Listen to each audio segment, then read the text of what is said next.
Welcome. This is the Commander's Beacon, and I am Eric. We like to discuss unconventional commander decks and all things related. And today we're taking a brief break from full deck techs. Instead, I want to go over a deck archetype that I want to build, so we'll discuss some possible commanders for this archetype and the pros and cons of each. I'd be happy to gather some feedback as well, so please let me know your thoughts in the comments, which commanders for this archetype you like or which ones you don't, and of course if you have any suggestions that I didn't mention. And as always, please consider subscribing or liking this video if you enjoy this content, or again, just let me know in the comments. Anyways, today I want to talk about clones. I've been wanting to build a commander deck that uses a bunch of these creatures that enter the battlefield as a copy of another creature, or effects that create token copies of creatures. On one hand, this will let me get additional copies of really valuable creatures that I play, or get discounted copies of really big creatures, and of course some clones will let me copy my opponent's creatures.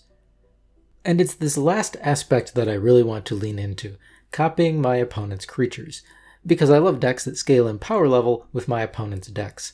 If my opponents are playing a nice fair game where the scariest thing is a Tyrannidem that only ever enters the battlefield once, then I can clone it and I get one as well, and that's nice and fun. But if my opponent plays something more obnoxious, like Consecrated Sphinx, then I can also get one of those, and then we both deck ourselves. But it's all good because that's what they deserve for playing Consecrated Sphinx, and I'm willing to die with them. But I can't just jam 30 clones in a deck and call it a day, because there are lots of decks my opponents can play where it just won't be useful for me to clone their creatures. Maybe they're playing a synergy deck like Yuriko or Enchantments, where the creatures they'll play will work really well in their deck, but won't provide much value for me. Or maybe my opponents are playing a Spellslinger build, and they just won't have many creatures for me to copy. And that's why specifically I want clone or copy effects rather than steal effects. First, copying my opponent's creatures is much less threatening than stealing them, so they're less likely to try to kill me first. And secondly, if my opponents don't have good targets to copy, I can always clone my own creatures for value. But if my opponents don't have good creatures, then my steal effects will generally be useless. So today I want to give you some options for commanders that can lead a clones deck. These are commanders that let you play all sorts of creature copying effects so that you can clone your opponent's best things. But you'll also be able to play some clone-worthy creatures on your own, so you'll at least have some good clone targets when your opponents don't play powerful creatures. So let's get into that list. And again, let me know in the comments which of these you like most, if any. I'd like to build a deck around one of them, but at the moment I'm not sure which one would be best. So anyways, here are some options for commanders you might choose for an unconventional clones commander deck.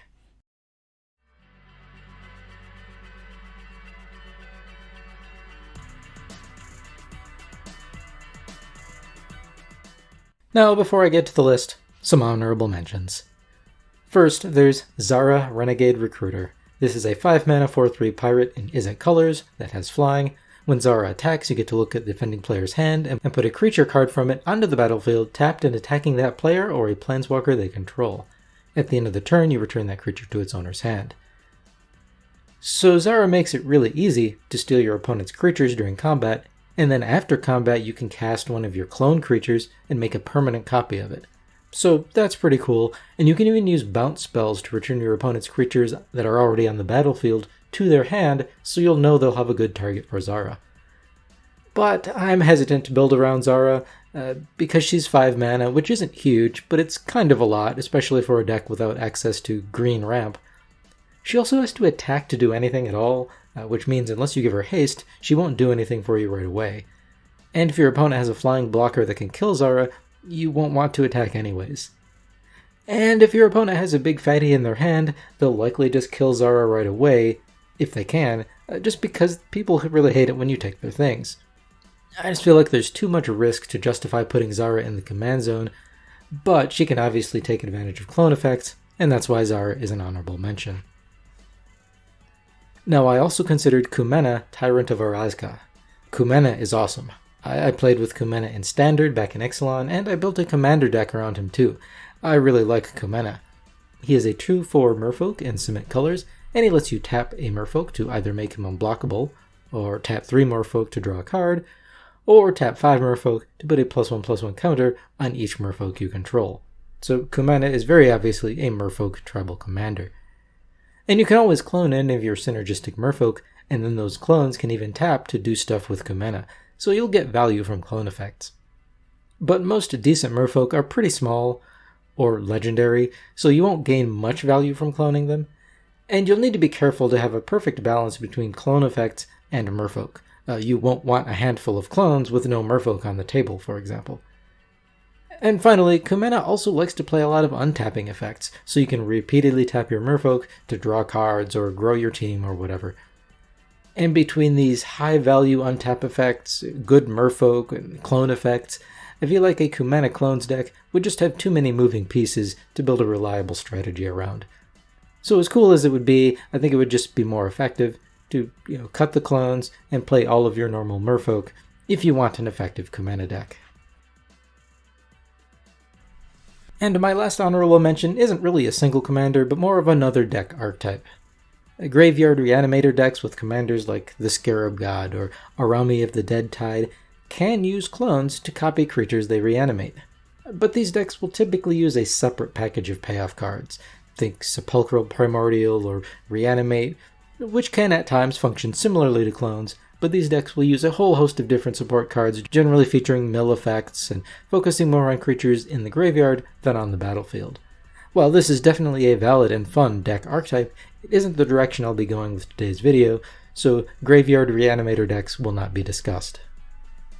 Okay, so with those honorable mentions out of the way, let's talk about the legendary creatures that could make really interesting and unconventional clone deck commanders, in no particular order.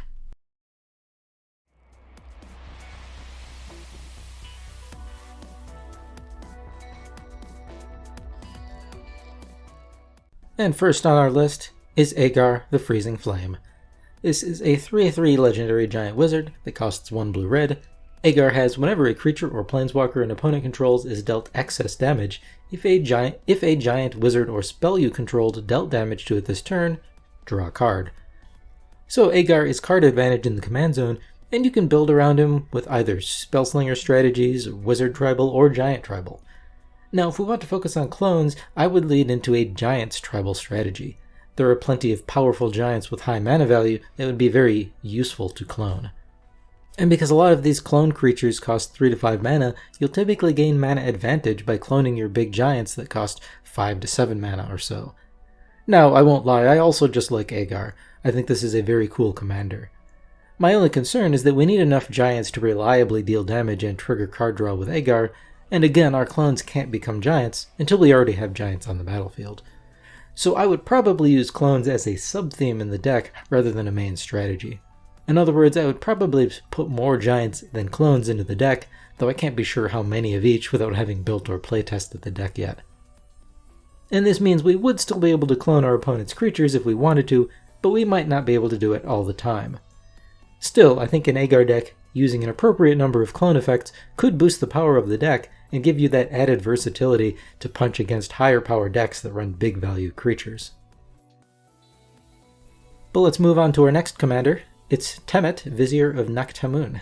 This is a 2-mana Azorius commander that lets you give a creature token you control +1/+1 and unblockable until end of turn at the beginning of combat on your turn. A Temet also has Embalm, meaning you can pay his Embalm cost of 3 white-blue and exile him from your graveyard to create a token copy of Temet at sorcery speed. So Temet cares about creature tokens, and he can make any one of your creature tokens unblockable each turn. With his low mana cost and his Embalm ability, Temet is also quite resilient. He'll be hard for your opponents to deal with permanently. So we can play a clone deck with Temet by using cards that create token copies of creatures, because then that token copy can be made unblockable with our commander's ability. So Temet solves a problem we'll often run into when copying our opponent's best creatures.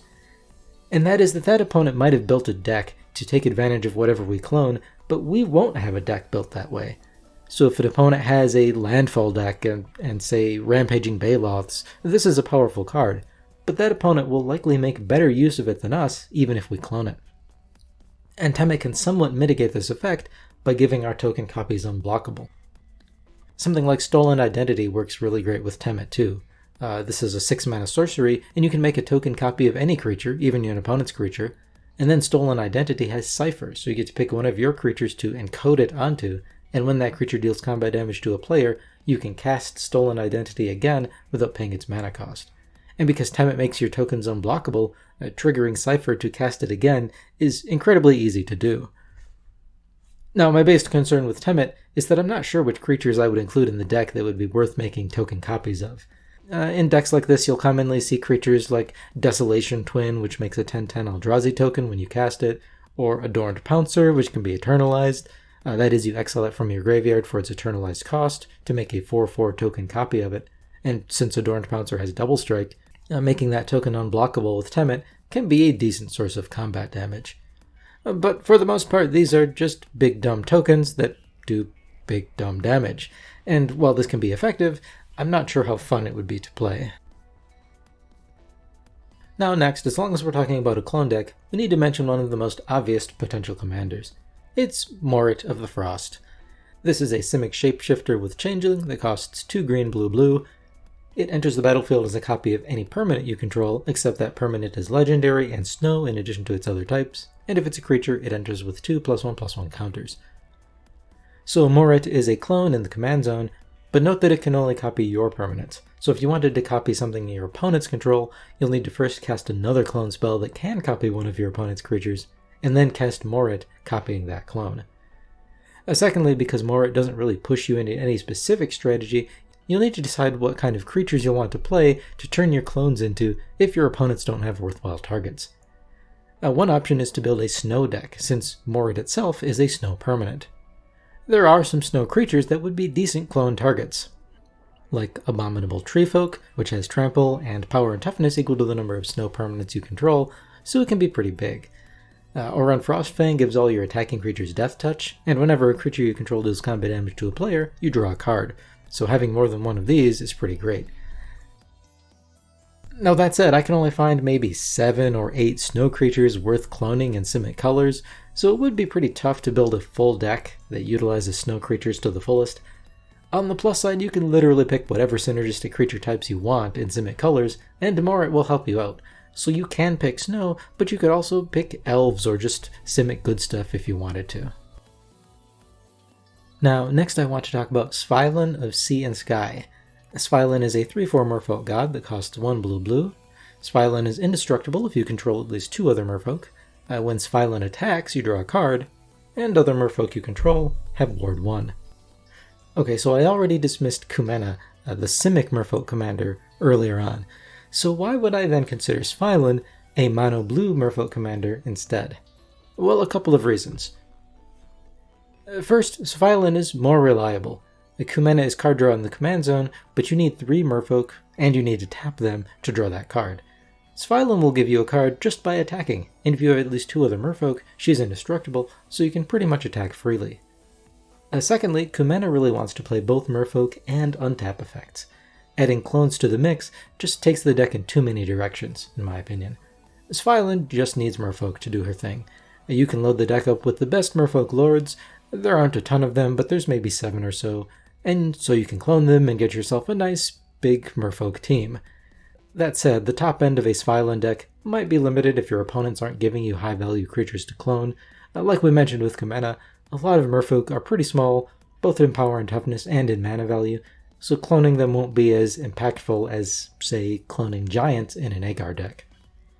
But I do like that Svilin is easy card advantage in the command zone, and it's a very reliable deck that should be hard to disrupt. And adding clones to the deck will, again, give it some added power against decks that try to go over the top of it with big creatures. But next, let's talk about Lannis, Cryptozoologist. Lannis is a 1/2 Snake Elf Scout that costs green-blue. Lannis lets you investigate whenever another non-token creature enters the battlefield under your control, and you can also tap Lannis and sacrifice X clues to have an opponent reveal the top X cards of their library, and you can put a permanent with mana value X or less from among them onto the battlefield. Now, I also really like Lannis. In fact, you can see a deck tech video for a budget Elf Tribal deck that I previously built with Lannis as the commander. And Elf Tribal is also a reasonable way to build a Lannis deck focused on clones. Let's compare Lannis to our other Simic Tribal reject, Kumena. Like Kumena, Lannis gives you card advantage from the command zone, but the Elf Tribe is far more supported than Merfolk, You'll have no shortage of synergistic elf lords that would love to be copied, even if, like the merfolk, they're generally individually small and inexpensive, so you won't get much virtual mana advantage by copying them. And the card draw from Lannis requires that non-token creatures enter the battlefield, so spewing elf tokens onto the field won't synergize with your commander, but playing clones will let you investigate just as well as playing any other elf. And finally, Lannis' activated ability to sacrifice clues and steal something from an opponent's library will synergize with your clones, allowing you to duplicate any powerful creatures that you just happen to be able to steal from your opponent's libraries. And this is just within Elf Tribal. Lannis definitely does not need to be played as a tribal deck just to take advantage of the clones. You could easily focus on the investigate enablers and payoffs. Cloning creatures like Erdwall Illuminator and Academy Manufactor. This will have you rolling in that disgusting value that Simic prides itself on. Now next, let's talk about Volrath the Shapestealer. This is a 7/5 shapeshifter that costs 2 black, green, blue. Volrath lets you put a -1/-1 counter on target creature at the beginning of combat on your turn, and you can pay 1, and until your next turn, Volrath becomes a copy of target creature with a counter on it, except it's 7/5 and has this ability. Now, Volrath probably most easily accomplishes the copy my opponent's creatures game plan. It can copy things just fine all by itself with no help from anything else in your deck. Volrath even lets you play clone effects that can't target your opponent's creatures, like Mirror Image, which can only copy a creature you control, because you can just turn Volrath into a copy of one of your opponent's creatures, and then cast Mirror Image, copying Volrath. Volrath doesn't necessarily push you toward playing any particular type of creature that you might want to clone, but it will definitely reward you if you play creatures that come with counters, since a creature needs to have a counter in order for Volrath to copy it. Now, to be honest, if we want to copy our opponent's creatures, Volrath is a very effective option. But this strategy is already pretty well established for Volrath decks, and I don't think I can consider this to be an unconventional commander build. So as a result, I probably won't be building this one myself, but I wanted to mention Volrath on this list because it works really, really well as a commander for a clone strategy. Alright, let's talk about Quain, Itinerant Meddler. This is one of only 5 rabbits in all of Magic, and it's certainly the most civilized of them. Quain is a 1/3 rabbit wizard that costs blue-white. Quain has tap. Each player may draw a card, then each player who drew a card this way gains 1 life. Quain is typically regarded as a group hug commander, especially since its tap ability gives the opponent the choice to draw a card or not, so it's really hard to weaponize Quain. I mean, any situation you can make where the opponent wouldn't want to draw that card, they can simply choose not to. But I think Quain can also make a deceptively good commander for a clone deck. First, when we give our opponents card advantage, we accelerate their game plans. Those plans might involve deploying nice, juicy creatures that we can clone. Now, I don't think this is a good enough reason to give our opponents free cards, but we can also make sure that Quain's activated ability benefits us more than our opponents by focusing on life gain and life gain payoffs. There are plenty of cards that trigger when we gain life, like Dawn of Hope, which gives us even more card draw, or Heliad Suncrowned, which lets us put a +1/+1 counter on one of our creatures. And if we're playing a life gain deck, there's a decent package of really good creatures worthy of being cloned. Crested Sunmare generates a 5/5 white horse token at the end of each turn in which you gained life. Oh, and it gives all of your other horses indestructible, which is great if you copy it, since if you have 2 Sunmares, they'll protect each other. Drogskull Reaver is a 7-mana flying double striker with lifelink that lets you draw a card whenever you gain life. And of course, let's not forget Archangel of Thune, which gives all of your creatures a +1/+1 counter whenever you gain life. You can also benefit from the card draw that Quain provides too. Chasm Skulker gets a +1/+1 counter whenever you draw a card, and when it dies, you create a 1/1 creature token for each +1/+1 counter on it. Dream Trawler gets +1/+0 until end of turn whenever you draw a card, and it also has lifelink to synergize with that life gain strategy. All of these creatures are really great targets to clone if your opponent doesn't have useful targets. And so I think Quain is actually a pretty interesting and viable option for a clone commander. And finally, let's talk about Braids, Conjurer Adept. Braids is a 2/2 human wizard that costs 2 blue-blue, and Braids says, at the beginning of each player's upkeep, that player may put an artifact, creature, or land from their hand onto the battlefield. Okay, so we just talked about how Quain gives your opponents card advantage, and that can help them deploy their big creatures for you to copy. Well, Braids just takes that concept into overdrive, letting your opponents put their biggest, baddest creatures into play for free once per turn during their upkeep.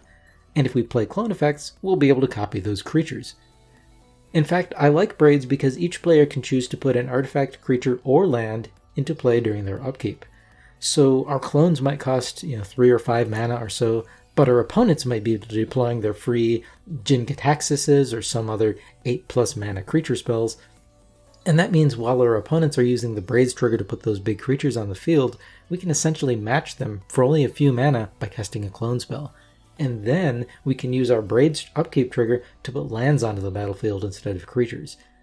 So as long as you keep extra lands in your hand, which should be trivial with all the card draw that you'll have access to in a mono blue deck, Braids is actually a pretty good ramp. Now, I'm not sure what creatures I'd like to play in a Braids deck to target with my clone effects if my opponents don't have good targets. I mean, you can jam your deck with all of the standard fare, big Eldrazi's, Leviathans, and whatnot. But I'm not sure that trying to deploy bigger creatures for free with Braids' trigger than all of your opponents combined is really an effective strategy. First, it'll be hard to outvalue everyone else at the table combined. Secondly, if you do, they'll just kill Braids and you'll be stuck hard casting your big expensive creatures. Worse yet, your opponents will get Braids' trigger before you do, so if they kill her right before your turn, they'll have gotten free value out of it, but you won't. And lastly, if your opponents do let Braids live, I'm not entirely sure you'll be able to keep the game from getting out of control, even if your deck is specifically built to take advantage of Braids' trigger.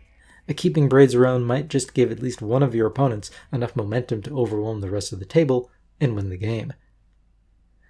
But what do you think? Is it safe and effective to play Braids as a clone commander, or is it too risky?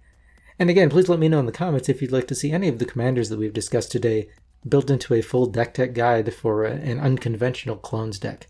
I would like to build one such deck, I'm just not sure yet which commander would be best for the strategy.